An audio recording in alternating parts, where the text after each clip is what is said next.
Let's see, we're 30 seconds behind here, slipping up this afternoon. We then come to the time for public comment. We've allowed up to 30 minutes for comments. If there's anyone who didn't comment this morning that would like to comment, the two microphones are here. We'd certainly welcome comments. We'd ask that you hold them to 3 minutes or less so that we could give as many folks a chance to speak as possible. And why don't we, I guess we'll start here. And would you identify yourself, please? Good afternoon. My name is Mike Snyder. I'm from Houston, Texas, and I appreciate the opportunity to share my personal opinions and thoughts with you here today. You've heard a lot of good ideas and a lot of different concepts, and so I'd like to tell you a little bit, and maybe bring it a little bit onto the personal side of things. I'm in my early 30s, and I was born after Apollo. My only connection to that program is the historical pictures and the videos that everyone sees.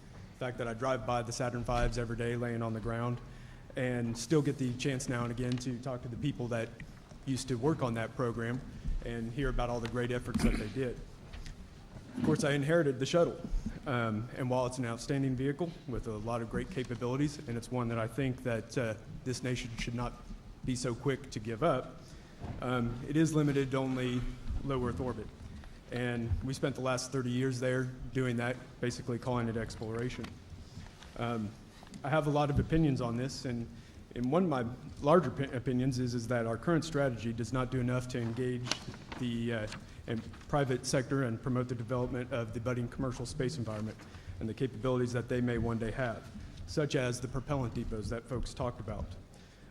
We do not seem to appear to be building a true spacefaring architecture and infrastructure, actively encouraging the private sector or taking advantage of any of the design reference missions that have been discussed so many times and revised so many times throughout the decades. What we currently have has been referred to as Apollo on steroids, but Apollo was labeled unsustainable. And I asked, why will this time be any different with all the extra developments that we have to do? With regards to what I mentioned above, Ares 1 and Ares 5 is not what was recommended in ESAS. While we have put significant amount of money in there, there's obviously been issues, both technical, cost, and schedule. Second, with the current designs, I worry that we're going to have two separate launch developments, two large development programs, and then the operations costs that are going to be required to sustain both. In today's economic climate, I'm not sure that that's the best strategic decision we can make. What I believe we need to do is leverage the launch vehicle from as much of the existing hardware as possible to do the job required, while private enterprise is off developing its own capabilities. This allows for the development costs to be minimized and operations costs to be forecasted much more accurately and with higher confidence. We heard today both about the Jupiter, the National Launch System derived vehicle, and both the side-mounted vehicle that John just talked about. This class of vehicle has been Could I ask you to wrap up? Certainly. Your comments, please? This class of vehicle has sometimes been called overkill for ISS. But it is exactly that vehicle that we are flying today to construct and build the space station. And I would like to see that gain serious consideration by this program and by this commission. Finally, the only thing I have to say then is that, like I said, I was born after Apollo. I sincerely want and hope to see us go beyond low Earth orbit. I would like to be able to do that and have that as part of my career. I sincerely hope that my two little girls, who are very small, don't grow up in a world where they have to too look to the history books to see what we were used to be able to, what we were at one time capable of doing. I know y'all have a great job to do and a very tough job to do, and appreciate the opportunity to talk to you. And whatever decisions you make, hopefully they're good ones. Thank you. Thank you very much. Sir. Hi, I'm Randy Simpson. I'm a taxpayer and an IBMer. I just want to recall, I know you know this, and other people have said it, just the importance of this review. And to think back, because this isn't the first one you've done, think back in 1990 when you did a similar review like this, and maybe, and I'm sure you've done this and gone through your head, but I think it would be good for you and for the panel to think about it maybe out loud, to think about what was the environment back in 1990, technology, from a technology perspective, from a political perspective, and think about the process that you went through, the decisions that you made, and how it impacted the next 20 years. And in looking at that, take those lessons learned and think to yourself what the decisions you're going to make now are going to do for the next 20 years. So just think about it from a visionary standpoint. And in the process of doing that, remember that there are a lot of little eyes that are looking at you. You know, what they want to know what the next 20 years are going to be like. There was a discussion about our youth. I've got a herd of youth at home in my family.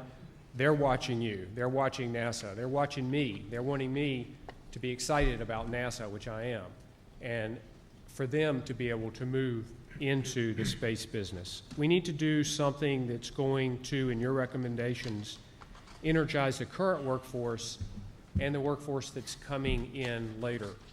This is an amazing place that we're in. We're surrounded by Psalm 19 all around the wall. We're under Allahu root. I don't know if you know who that is, but you ought to look it up. It's amazing. And you've got a big job, and I hope you do it well. We'll certainly do our best, and thank you. Sir. Good afternoon, Mr. Chairman and panel. My name is David Turner. I'm from right here in Washington, D.C. Like many people, I was very excited 5 years ago in 2004 when President Bush announced the VSE. I was very excited about that, and here we are in 2009, 5 years later, and where are we? Well, this morning we saw the Constellation video, which was very impressive and would indicate that everything is fine. We're progressing along. Yet, I feel that if things were fine, we wouldn't be here today having this meeting. We've seen a lot of excellent presentations this afternoon, and over the past few years, as I've been following this as a concerned citizen, it seems that we're only going to, well, because of the economic issues, we're more than likely only going to get one rocket system that Congress and the White House will support. I've gotten more concerned that if Ares 1 is selected, that we're going to end up only with that Ares 5 won't reach the funding point when it's time for its development. I'm a child of Apollo, and I was a young teen when the moon was taken away from us in the early 70s.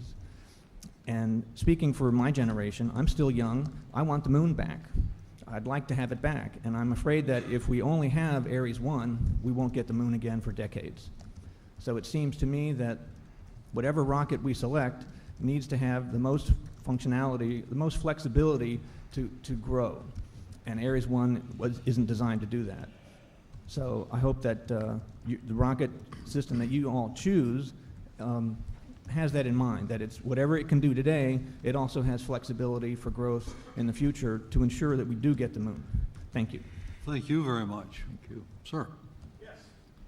My name is Earl Lake. I am probably one of the only average citizens in here.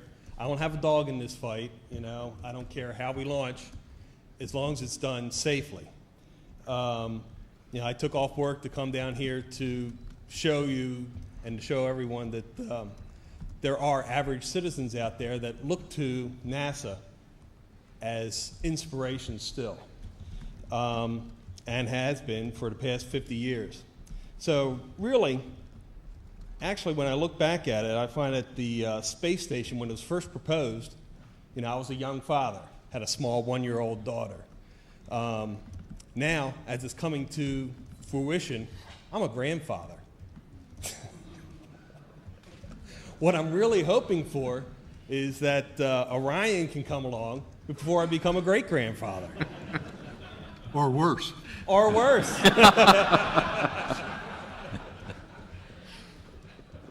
So what I'm hoping for is Constellation really has to be capable, it has to be safe, and it has to be soon, or else you're going to lose another generation of children and that just do not know the excitement of space exploration. I mean, Dr. Cho's been to the space station, I believe. It's exciting for that person in that position. For the rest of us on the, except for people like me, not so much. But, you know, we need to inspire our youth. So basically, I think what really should come out of this commission is the fact that whatever we decide to take, it has to be supported by Congress for a long term, and it has to be properly funded.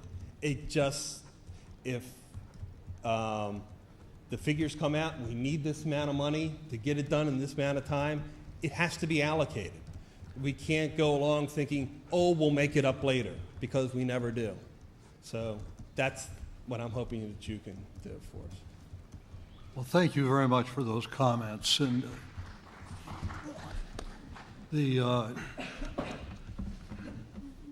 each of you who've made public comments certainly inspire us with the importance of what we've been tasked to do.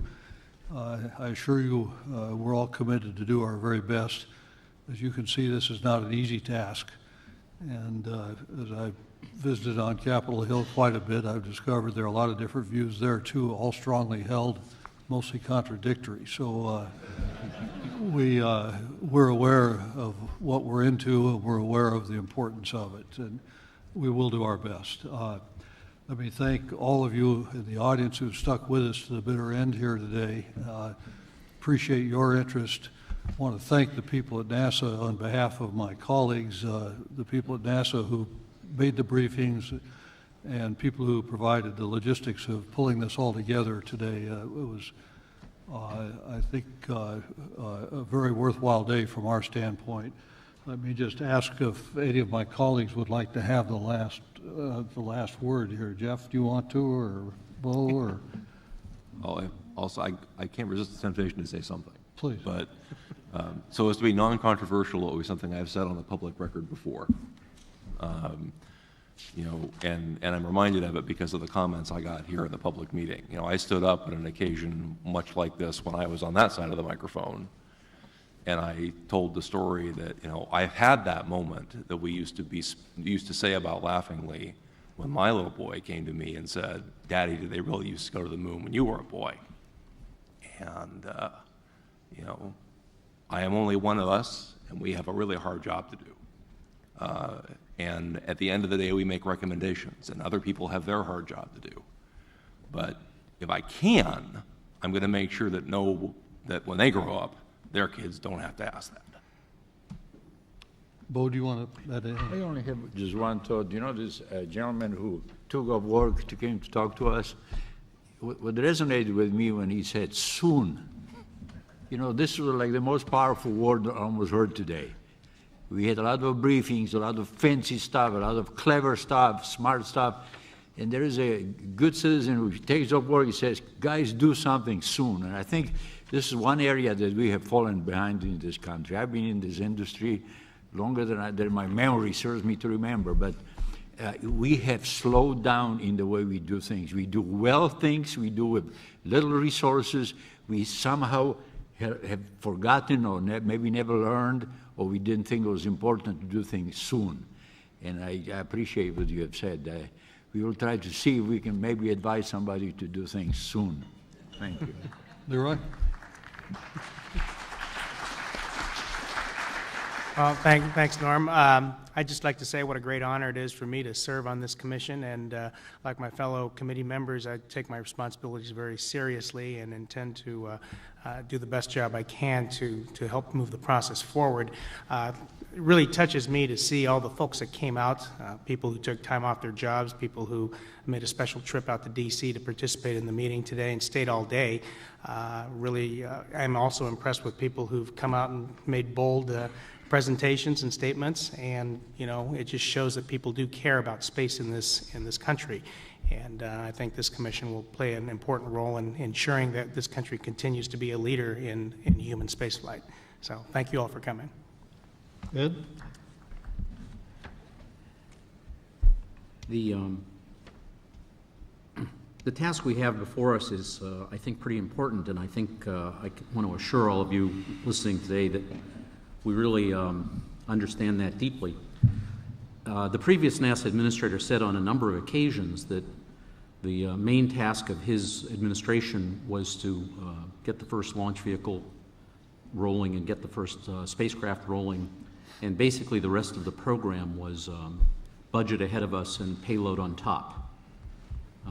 And that it would in fact be the responsibility of the next, now current administration to really decide where we were going to go beyond low Earth orbit and how we're going to get there, other than with the launch systems and first spacecraft.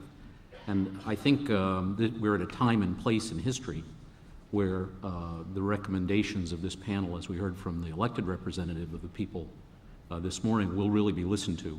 And we take that responsibility with great seriousness. Someone referenced previous studies. Norm has chaired these studies before. Sally was on both of the accident investigation boards, Columbia and Challenger. I happen to be on the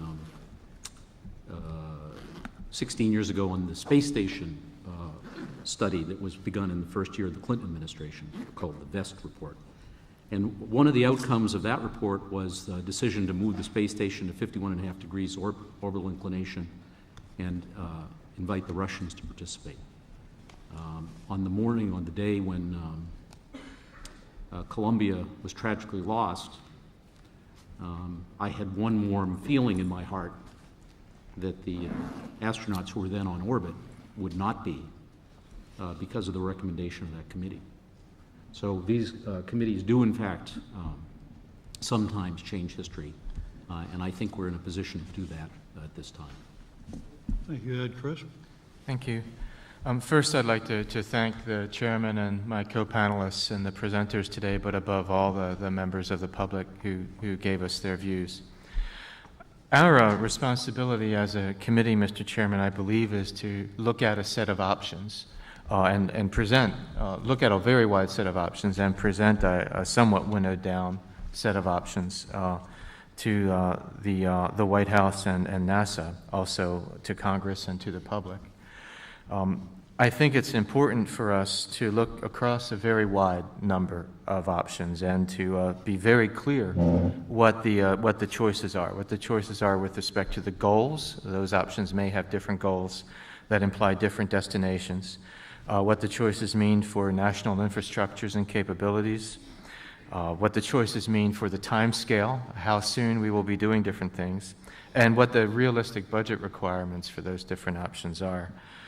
And ultimately, the choice is not going to be made by this group, of course. It's going to be made by an elaborate dance between the executive and legislative branches and ultimately the American public.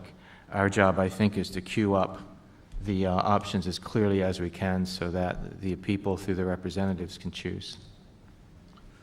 Well, thank you. I guess I would just observe that my small grandchildren, the two things that I think excite them the most are space and dinosaurs, and we're very short on dinosaurs. So thank you very much.